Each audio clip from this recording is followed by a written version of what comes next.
Okay, thank you very much. This is big stuff. We appreciate you being here. Late last night and early today, at my direction, the United States Armed Forces conducted an extraordinary military operation in the capital of Venezuela. Overwhelming American military power, air, land, and sea, was used to launch a spectacular assault. And it was an assault like people have not seen since World War II. It was a force against a heavily fortified military fortress in the heart of Caracas to bring outlaw dictator Nicolas Maduro to justice. This was one of the most stunning, effective, and powerful displays of American military might and competence in American history.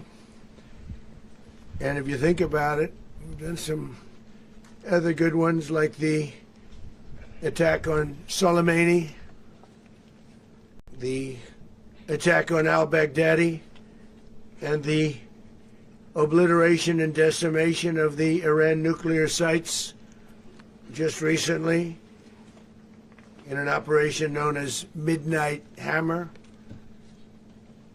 All perfectly executed and done.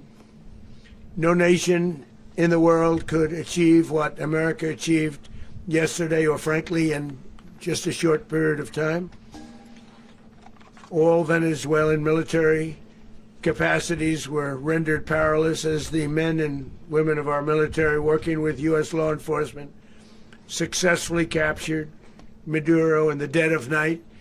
It was dark.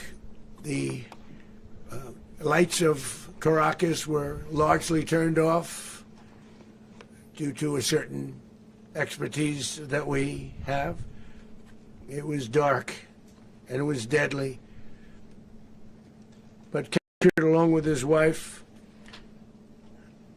Celia Flores, both of whom now face American justice. Maduro and Flores have been indicted in the Southern District of New York, it's J. Clayton, for their campaign of deadly narco-terrorism against the United States and its citizens. I want to thank the men and women of our military who achieved such an extraordinary success overnight with breathtaking speed, power, precision, and competence. You rarely see anything like it. You've seen some raids in this country that didn't go so well. They were an embarrassment. If you look back to Afghanistan, or if you look back to the Jimmy Carter days, they were different days. We're a respected country again, like never before. These highly trained warriors, operating in collaboration with U.S. law enforcement, caught them in a very ready position. They were waiting for us. They knew we had many ships out in the sea. We were just sort of waiting. They knew we were coming. So they were in a ready, what's called a ready position. But they were completely overwhelmed and very quickly incapacitated. If you would have seen what I saw last night, you would have been very impressed. I'm not sure that you'll ever get to see it, but it was an incredible thing to see. Not a single American service member was killed, and not a single piece of American equipment was lost. We had many helicopters, many planes, many people involved in that fight. But think of that, not one piece of military equipment was lost, not one service member was, more importantly, killed. The United States military is the strongest and most fearsome military on the planet by far, with capabilities and skills our enemies can scarcely begin to imagine. We have the best equipment anywhere in the world.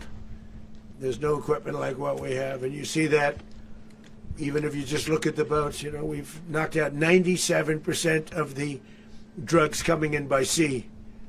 90%. Each boat kills on average 25,000 people. We knocked out 97%. And those drugs mostly come from a place called Venezuela. We're going to run the country until such time as we can do a safe, proper, and judicious transition. So we don't want to be involved with having somebody else get in and we have the same situation that we had for the last long period of years. So we are going to run the country until such time as we can do a safe, proper, and judicious transition. And it has to be judicious because that's what we're all about. We want peace, liberty, and justice for the great people of Venezuela, and that includes many from Venezuela that are now living in the United States and want to go back to their country. It's their homeland. We can't take a chance that somebody else takes over Venezuela that doesn't have the good of the Venezuelan people in mind. We've had decades of that. We're not going to let that happen. We're there now, and what people don't understand, but they understand as I say this, we're there now, but we're going to stay until such time as the proper transition can take place. So we're going to stay until such time as we're going to run it, essentially, until such time as a proper transition can take place. As everyone knows, the oil business in Venezuela has been a bust, a total bust, for a long period of time. They were pumping almost nothing by comparison to what they could have been pumping and what could have taken place.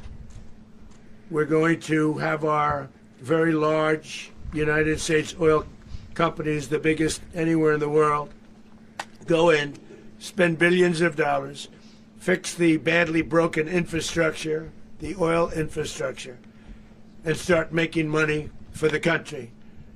And we are ready to stage a second and much larger attack if we need to do so. So we were prepared to do a second wave if we needed to do so. We actually assumed that a second wave would be necessary, but now it's probably not. The first wave, if you'd like to call it that, the first attack was so successful, we probably don't have to do a second, but we're prepared to do a second wave, a much bigger wave, actually. This was pinpoint, but we have a much bigger wave that probably won't have to do.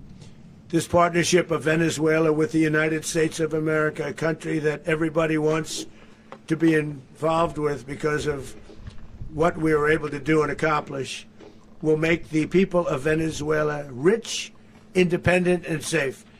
And it will also make the many, many people from Venezuela that are living in the United States extremely happy. They suffered. They suffered. So much was taken from them. They're not going to suffer anymore.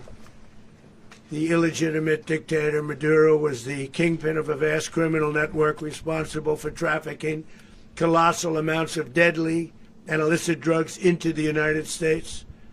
As alleged in the indictment, he personally oversaw the vicious cartel known as Cartel de las Solas, which flooded our nation with lethal poison, responsible for the deaths of countless Americans, the many, many Americans. Hundreds of thousands over the years of Americans died because of him.